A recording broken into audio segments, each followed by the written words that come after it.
एक बार किसी वित्तीय समस्या में फंसकर तेनालीराम ने राजा कृष्णदेव राय से कुछ रुपए उधार लिए थे। समय बीतता गया और पैसे वापस करने का समय भी निकट आ गया, परंतु तेनालीराम के पास वापस लौटाने का कोई प्रबंध नहीं हो पाया था। सो उसने उधार चुकाने से बचने के लिए एक योजना बनाई। एक दिन राजा को तेनालीराम की पत्नी की ओर से एक पत्र मिला। उस पत्र में लिखा था कि तेनालीराम बहुत बीमार हैं। तेनालीराम कई दिनों से दरबार भी नहीं आ रहा था, इसलिए राजा ने सोचा कि स्वयं जाकर तेनालीराम से मिला जाए। साथ ही एक राजा को भी संदेह हुआ कि कहीं उधार से बचने के लिए तेनालीराम कोई योजना तो नहीं है।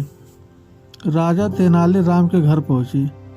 वहां तेनालीराम कंबल ओढ़कर पलंग पर लेटा हुआ था।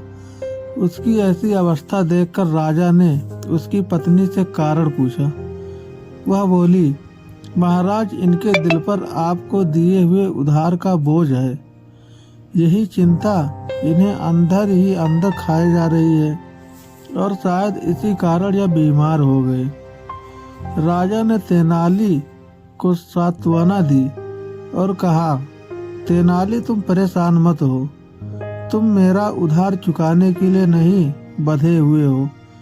चिंता छोड़ो और शीघ्र स्वस्थ हो जाओ। यह सुन तेनालीराम पलंग से कूद पड़ा और हंसते हुए बोला, महाराज धन्यवाद। यह क्या है तेनालीराम? इसका मतलब तुम बीमार नहीं थे? मुझसे झूठ बोलने का तुम्हारा साहस कैसे हुआ?